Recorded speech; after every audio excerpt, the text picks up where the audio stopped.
में रिमाल तूफान ने आधी रात को कोहराम मचा दिया। बंगाल की खाड़ी से उठे रिमाल तूफान की वजह से दक्षिण 24 परगना और कोलकाता समेत कई इलाकों में बहुत तबाही हुई।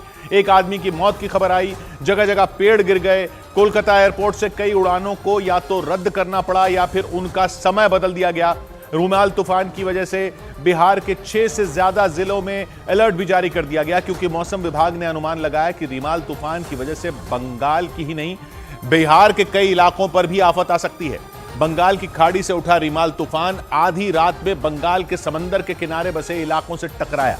ये तूफान सबसे पहले दक्षिण 24 परगना पहुंचा और बर्बादी का बवंडर ला दिया। सड़कें पेड़ों से पट गईं, लोगों का आना जाना मुश्किल हो गया। रात भर तांडव के बाद दक्षिण 24 परगना में सुबह भी तूफानी हवाएं चली। तेज हवाओं के बीच वहां लहरों ने भी डरा दिया। ऐसा लगा कि बाढ़ आ जाएगी। तेज हवाओं के बीच हिलते पेड़ों को देखकर लगा कि वो कभी भी गिर सकते हैं।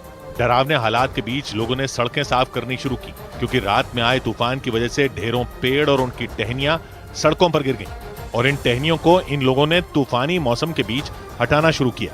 क्योंकि बंगाल की खाड़ी से उठा रिमाल तूफान दक्षिण 24 परगना के उन इलाकों से टकराया जो सुंदरबन डेल्टा का हिस्सा है और इसलिए वहां तूफान की वजह से स्थिति खराब हो गई। दक्षिण 24 परगना क्षेत्रफल के हिसाब से बंगाल का सबसे बड़ा जिला है और रिमाल तूफान का लैंडफॉल दक्षिण 24 परगना में आने वाले सागर द्वीप से बांग्लादेश के खेपुपारा के बीच हुआ और वहां 135 किलोमीटर प्रति घंटा की रफ्तार से हवाएं चली। इस वजह से कई पेड़ जड़ से उखड़ गए, कुछ की टहनियां टूट गईं और कुछ तो उखड़कर नदी में जा गिरे। एक तस्वीर में एक आदमी ऐसे ही एक पेड़ को काटता नजर आया। ये तबाही उसी वक्त शुरू हो गई थी जब आधी रात को रिमाल तूफान दक्षिण 24 परगना के सागर द्वीप से टकराया। एनडीआरएफ की टीम के सामने तो चुनौती ही खड़ी हो गई, क्योंकि एक तरफ घना अंधेरा था और दूसरी तरफ तेज हवाएं।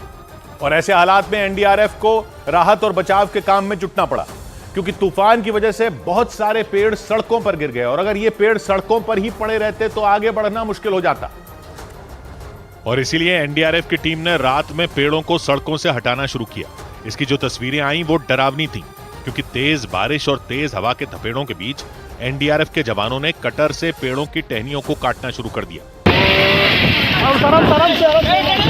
इन लोगों का काम इसलिए और मुश्किल हो गया क्योंकि अंधेरा था और सड़क पर पेड़ों की टहनियां नहीं बल्कि पूरे के पूरे पेड़ गिरे हुए थे। इसलिए इन पेड़ों को रातों रात हटाना जरूरी था। इसलिए एनडीआरएफ के जवानों ने पहले पेड़ों की टहनियों को काट काट कर रास्ता बनाया और ये सिलसिला रात भर चला।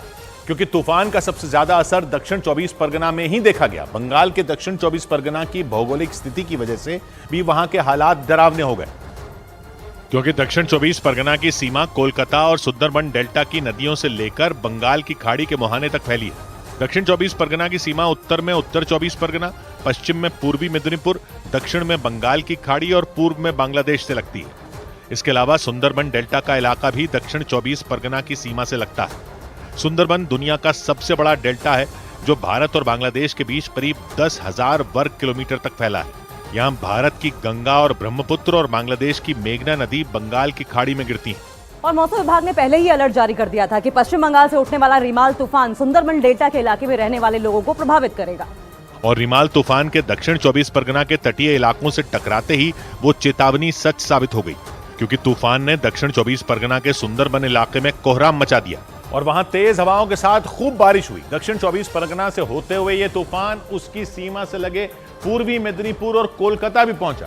कोलकाता में तो तूफान की वजह से रात में जबरदस्त बारिश हुई और खूब पेड़ गिरे, सड़कों पर पानी जमा हो गया, क्योंकि रिमाल तूफान की वजह से कोलकाता में जमकर बारिश हुई और इस वजह से लोगों को सुबह सुबह पानी से भरी सड़कों से गुजरना पड़ा। एयरपोर्ट जाने वालों को भी परेशानी हो गई। पानी जमा हुआ है, वही थोड़ा दिक्कत हुआ, कैब भी कैंसिल कर रहे थे। खबर आई कि कोलकाता में बारिश की वजह से दीवार गिर गई और एक आदमी की मौत हो गई। रिमाल तूफान का लैंडफॉल रात में शुरू हुआ था जो करीब 4 घंटे तक रहा और इसी वजह से कोलकाता में तेज हवाओं के साथ बादल जमकर बरसे और इसीलिए कोलकाता एयरपोर्ट से 21 घंटों के लिए कई उड़ानों को रद्द कर दिया गया। इसका 300 से ज्यादा उड़ानों पर असर पड़ा। इनमें कई अंतर्राष्ट्रीय उड़ानें भी शामिल थी।